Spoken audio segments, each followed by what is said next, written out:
ദൈവ തിരുനാമത്തിന് മഹത്വമുണ്ടാകുമാറാകട്ടെ. എന്താണ് തിരുവചനാധിഷ്ഠിത പ്രവചനം? ആരാണ് കള്ളപ്രവാചകൻ? ഇളിവൻ കഴിഞ്ഞ ചില മാസങ്ങളായിട്ട് ഓൺലൈൻ മീഡിയകളിലൊക്കെ എഴുതിക്കൊണ്ടിരുന്ന ഒരു ലേഖന പരമ്പരയുടെ അതിൻ്റെ ഓഡിയോ വേർഷനാണ് ഇപ്പോൾ തയ്യാറാക്കിക്കൊണ്ടിരിക്കുന്നത്. ദയവായി ശ്രദ്ധിച്ചാലും. ദൈവവചനമാകുന്ന വിശുദ്ധ ബൈബിൾ ത്രിയേക ദൈവത്തിൻ്റെ പരിപൂർണതയുള്ള വെളിപ്പാടിൻ്റെ എഴുതപ്പെട്ട രേഖയാണ്. വിശുദ്ധ ബൈബിളിലെ അത്യന്തം ഗൗരവമേറിയ ഉപദേശ വിഷയം തന്നെയാണ് പ്രവചന ശുശ്രൂഷ. ഒരു ജനതയെ തികഞ്ഞ പക്വതയിലേക്ക് നയിക്കുവാനും ഒപ്പം അരാജകത്വത്തിലേക്ക് തള്ളിവിടുവാനും ഒരുപോലെ പ്രവാചകന്മാർക്ക് കഴിയും എന്നതിനാൽ ദൈവജനം ഈ വിഷയം സംബന്ധിച്ച് ന്യായമായ അറിവുള്ളവരായി തീരണം. അല്ലെങ്കിൽ വളരെ അപകടത്തിലേക്ക് നമ്മളെല്ലാം നടത്തു എന്നിരിക്കാം.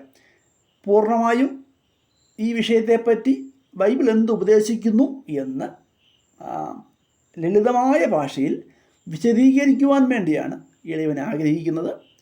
ഈ വിഷയം സംബന്ധമായി ന്യായമായ ഏതൊരു ചോദ്യങ്ങൾക്കും വിശദീകരണം നൽകുവാൻ ഇളയവൻ ബാധ്യസ്ഥനാണ് എന്ന് ഓർപ്പിച്ചുകൊണ്ട് വിഷയത്തിലേക്ക് കടക്കുന്നു.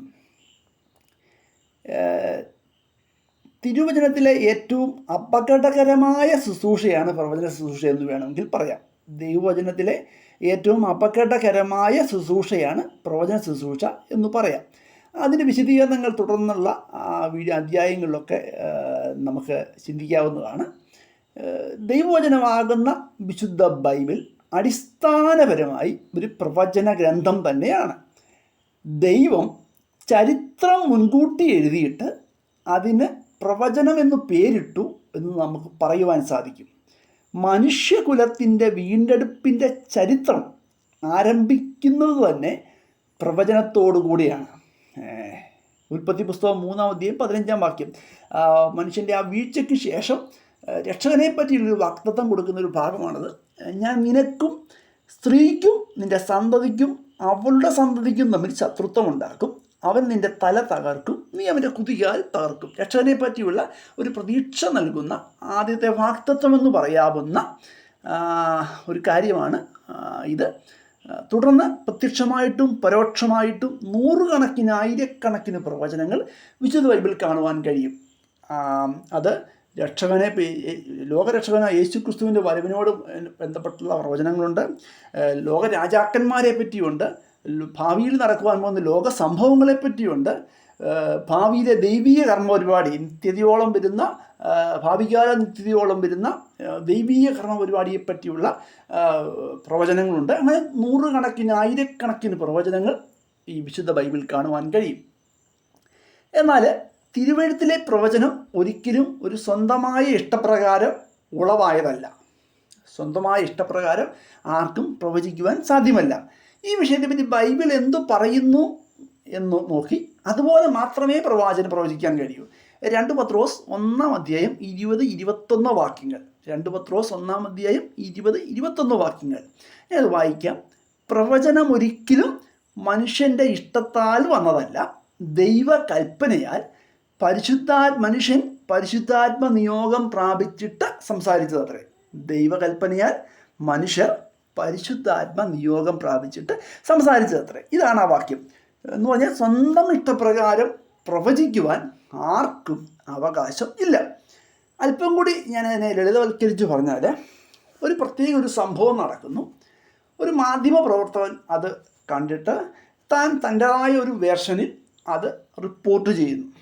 അപ്പം താൻ എന്തു കണ്ടുവോ അത് അതേപടി തൻ്റെ ഭാഷയിൽ മറ്റുള്ളവർ അറിയിക്കുന്നു. അതുപോലെ തന്നെയാണ് പ്രവാചകനോട് ദൈവം കാര്യങ്ങളെപ്പറ്റി വിശദീകരിച്ചു കൊടുക്കുന്നു. പ്രവാചകൻ അതിനകത്ത് മറ്റൊന്നും അധികമായി ചേർക്കാതെ അത് അതേ രൂപത്തിൽ തന്നെ ജനത്തോട് ഒരു ഇടനിലക്കാരൻ എന്ന നിലയിൽ ജനത്തോട് സംസാരിക്കുന്നു. ഇതാണ് ശരിക്കും പ്രവാചകൻ റിപ്പോർട്ട് ചെയ്യുക എന്ന് പറഞ്ഞാൽ അതായിരിക്കും ശരി. അതുകൊണ്ട് തന്നെ സ്വന്തം ഇഷ്ടപ്രകാരം ആർക്കും പ്രവചിക്കുവാൻ സാധ്യമല്ല. ഇപ്പം നമ്മൾ ഏതാനും മാസങ്ങൾക്ക് മുമ്പ് അല്പം താരമൂല്യമൊക്കെയുള്ള ഒരു പ്രവാചകൻ അദ്ദേഹത്തെ പ്രവാചകൻ വിളിക്കാമെന്ന് എനിക്ക് അറിഞ്ഞുകൂടാ. ഒരു പ്രസംഗകൻ പറയുന്നത് കേട്ടു, ഞങ്ങളൊക്കെ വല്ലപ്പോഴും ഗുമ്മിന് വേണ്ടി പ്രവചിക്കാറുണ്ടെന്ന്. അപ്പം ചിലപ്പോൾ അത് ഫ്ലോപ്പായി പോയെന്നൊക്കെ ഇരിക്കും. നമ്മൾ ആ വീഡിയോസ് കേട്ടതായതുകൊണ്ട് അതിലേക്ക് കടക്കുന്നില്ല. അപ്പം എന്ന് പറഞ്ഞാൽ നടക്കാനും ഒരു പ്രവചനം പറഞ്ഞ് നടക്കാനും നടക്കാതിരിക്കാനും സാധ്യതയുണ്ട്. ഈ കൈനോട്ടക്കാരുടെയൊക്കെ ഒരു സ്റ്റൈല്. ദൈവമൊക്കെ നമ്മൾ അടിസ്ഥാനപരമായി മനസ്സിലാക്കേണ്ട ഒരു കാര്യം, ഒരു ഗുമ്മിന് വേണ്ടി പ്രവചിക്കുവാൻ ദൈവം ആർക്കും അനുവാദം കൊടുക്കുന്നില്ല. പ്രവാചകനോട് ദൈവം ഒരു വിഷയത്തെപ്പറ്റി സംസാരിക്കുന്നില്ലെങ്കിൽ പ്രവാചകൻ ആ വിഷയത്തിൽ നിശബ്ദനായിരിക്കണം. സ്വന്തം കയ്യിൽ നിന്ന് എടുത്തിട്ട് ഒന്നും പ്രവചിക്കുവാൻ അധികാരം നൽകുന്നില്ല. മാത്രമല്ല, ഇതൊരു നിസ്സാര കാര്യമൊന്നുമല്ല. തുടർന്നുള്ള അധ്യായങ്ങളിൽ നമുക്കത് വിശദമായി പഠിക്കുവാൻ സാധിക്കും. ന്യായപ്രമാണ യുഗത്തിൽ മരണശിക്ഷ, ക്യാപിറ്റൽ പണിഷ്മെൻറ്റ് വരെ നൽകുന്ന കുറ്റമായിരുന്നു ദൈവം പറയാത്തൊരു കാര്യം പറഞ്ഞു എന്ന രീതിയിൽ ജനത്തോട് പറയുന്നത്. അവരെ കല്ലെറിഞ്ഞു കൊല്ലുന്ന ഒരു സ്ഥിതി വരെ ന്യായപ്രമാണത്തിലുണ്ടായിരുന്നു. അതിൻ്റെ ഗൗരവം എത്രയാണെന്ന് നമുക്ക് മനസ്സിലാക്കണമെങ്കിൽ ഇവിടുത്തെ ഒരു മുഖ്യമന്ത്രിയോ ഒരു പ്രധാനമന്ത്രിയോ പറയാത്ത ഒരു കാര്യം പറഞ്ഞു എന്ന് പറഞ്ഞ് ഒരാൾ പ്രചരിപ്പിക്കുന്നു എന്നിരിക്കട്ടെ, നമ്മുടെ നാട്ടിൽ അതെന്തൊക്കെ കോലാഹലങ്ങളുണ്ടാക്കും. ഒരു മുഖ്യമന്ത്രിയോ പ്രധാനമന്ത്രിയോ പറയാത്തൊരു കാര്യം പറഞ്ഞു എന്ന് പറഞ്ഞ് ഇവിടുത്തെ ഒരു മാധ്യമം റിപ്പോർട്ട് ചെയ്താൽ അത് അതിഭീകരമായ പ്രശ്നത്തിലേക്ക്, ഒരു പക്ഷെങ്കിൽ മാധ്യമ സ്ഥാപനങ്ങളൊക്കെയാണ് ചിലപ്പോൾ ആ മാധ്യമ സ്ഥാപനങ്ങളുടെ പ്രവർത്തനം തന്നെ നിർത്തിവെക്കേണ്ടി വരും. അപ്പം അത്രയ്ക്ക് ഗൗരവമുള്ളൊരു കാര്യമാണ് ഒരാൾ പറഞ്ഞാത്തൊരു കാര്യം പറഞ്ഞു എന്ന് ജനത്തോട് പറയുന്നതെങ്കിൽ, പ്രപഞ്ചത്തിൻ്റെ സൃഷ്ടിതാവായ മഹാദൈവം അരുളി ചെയ്യാത്തൊരു കാര്യം അരുളി ചെയ്തു എന്ന് പറഞ്ഞാൽ പ്രപഞ്ച സൃഷ്ടിതാവായ ദൈവം അതെത്രയോ വലിയ കൊടും പാതകമായി കണക്കാക്കുമെന്ന് നമ്മളെല്ലാവരും അറിഞ്ഞിരിക്കണം. ഈ വിഷയത്തെപ്പറ്റി ന്യായമായ അറിവ് നമുക്കെല്ലാവർക്കും ഉണ്ടായിരിക്കണം. അല്ലെങ്കിൽ തീർച്ചയായിട്ടും ഈ പ്രവചനത്തിന് നമുക്ക് ഈ ഭാവി പറയുക എന്നത് മാത്രമൊന്നുമല്ല ഒരു പ്രവചനം. അപ്പോൾ അതിനെപ്പറ്റിയൊക്കെ നമുക്ക് തുടർന്നുള്ള അധ്യായങ്ങളിൽ നമുക്ക് ഒരുമിച്ച് നമുക്ക് ധ്യാനിക്കുവാൻ സാധിക്കും. ദൈവം നമ്മളെ എല്ലാവരെയും അനുഗ്രഹിക്കുമാറാകട്ടെ.